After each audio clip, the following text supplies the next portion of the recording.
Thank you for coming today to share your oral history of your recollections of your experiences while a student here at Chestnut Grove Elementary School. This project is being funded by the Conservation Fund. To get started, could you please state your name and the schools that you've attended? Cordia Davis Wallace, Chestnut Grove Elementary School. Then I went on to, after completing the first 8 grades, a part of them was at Chestnut Grove, but the first year or so I went to Haywood Chapel, and my parents relocated to the Chestnut Grove School District. After completing the 8th grade, I continued high school at Unity High in Statesville, and then to Barbara Scotia College, and did further studies at Livingston College in Salisbury. Okay. What lessons do you remember learning at Chestnut Grove Elementary? I remember that it was instilled in me at home and in school. Act in a manner that you would not shame your parents. And that was taught by the teachers, because whatever happened at school followed you home, good or bad or indifferent. Thank you. Do you have any special memories of teachers or things that you reflect on from your time at Chestnut Grove Elementary? I remember Mr. Miller. He was our first principal. He was very stern, and his wife also taught at Chestnut Grove. But when it comes to really stern teachers, Miss Mary Newton Morrison was the sternest teacher. And she insisted, she reflected on the way you spoke and the way you acted. And she made sure that whether we wanted to or not, we took part in the oratorical contest because it would help us in speaking. I didn't like that because I stuttered.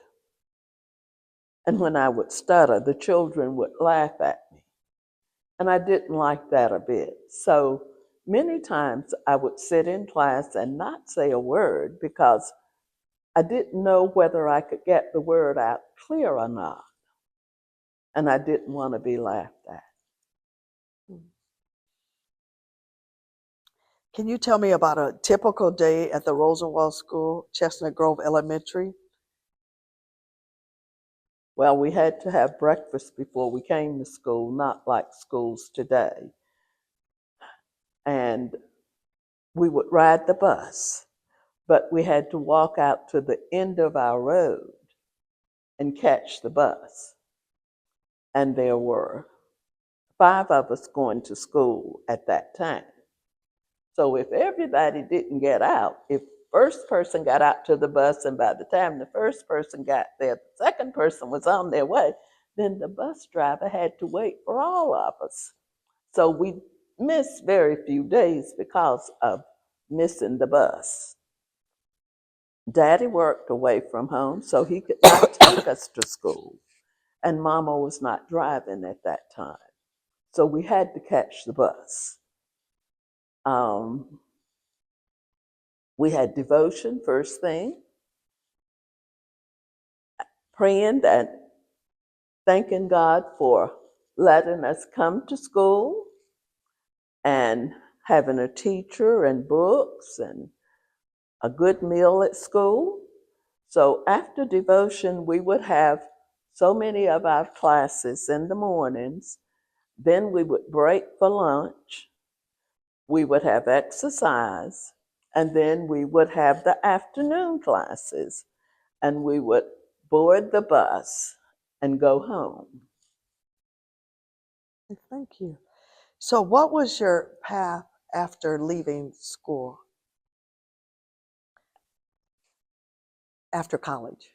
After college, I worked first. Received a degree in home economics with a minor in early childhood education. Upon graduating from Barber Scotia, I worked for until we started our family as assistant dietitian at Livingston College in Salisbury. And then with the family, it was a bit much to be there to serve breakfast and through lunch and dinner. So I stayed at home with our oldest child until he was about 3, and then I went to return to the workforce as a director of Head Start in Statesville. Then the second child came along, and that was a bit much. So I stayed at home with the boys until the youngest one started kindergarten. And we would do things to help further their education at home, to get them ready for school because they didn't have kindergarten at that time. They went straight to first grade, if I can remember correctly. And after working in preschool, Head Start, and then director of a daycare center in Statesville for a short time, I think for a summer, then I moved on to director of a daycare center in Lexington, North Carolina, and stayed there for several years until I joined the Rowan County Department of Social Services. And that got me on my way to regulations.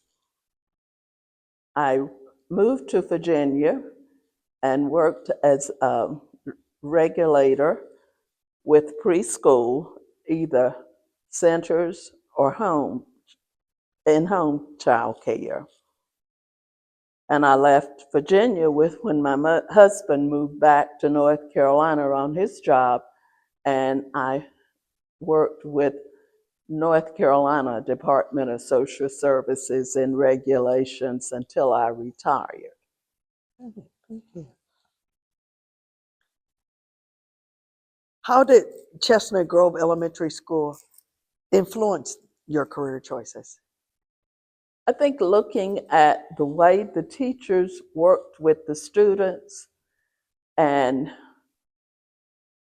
made sure that they were in a safe environment, that they were in an environment where if the child did not have at home, that we could provide for them other places. And I made sure that those children in preschool or children who are, because in preschool, you may get a child that's 6 months old, or you may have a child that is really a preschooler, or you could have an after school child.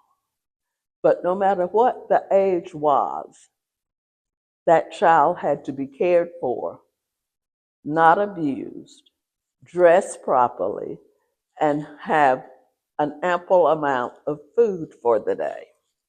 And I worked with that to see that those children's needs were met. Did you understand at the time you were attending Chestnut Grove Elementary that you were going to a segregated school? Oh, yes, we knew it was segregated. Our parents made us aware of a lot of things. My mom worked for Woolworths, and when I was in high school, that's when they had the set-ins in Woolworths. And they made us aware we could not go to the different restaurants. If so, you had to go to the back door, and they didn't want us going to the back door, so we ate at home. And I realized that we did not have the very best. And Miss Morrison would tell us, you may not have the very best books, but you have the very best teachers, and they will help prepare you for your future. And so even though we had hand-me-down books, and they thought we had hand-me-down teachers, but we didn't, we did receive a good education. Thank you. What type of discipline do you recall being used at Chestnut Grove Elementary? Well, it would go in various increments. They would first start off with speaking to you and say, now, Cordia, you do not do that. You must listen. You must bring your homework in or whatever. If that didn't work, you may be placed in the corner for a while or given a chore to do. Maybe while the other children are out playing, you may have to clean the bulletin board or do different things like that. If it did not work, you might get a pop, but you'd rather get a pop at school than a whipping at home. All right. At the time that you went to Chestnut Grove Elementary, were the bathroom facilities indoor or outdoors? If they were outdoors, I have removed that from my memory bank, but I tend to think they were probably outdoors because I remember going to the old building before the new building was built. But I think for the majority of the time they were indoors, but if they were outdoors, I've removed that from my memory bank. Okay, thank you. So, do you recall what lunches were like at Chestnut Grove Elementary?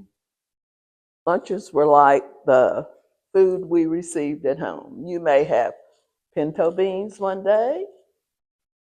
You may have potatoes with that thickening on in it.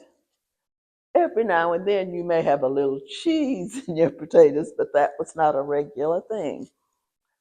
I think we mainly got a lot of our proteins through the dried beans, and we have had the fresh fruits and vegetables when they were in season.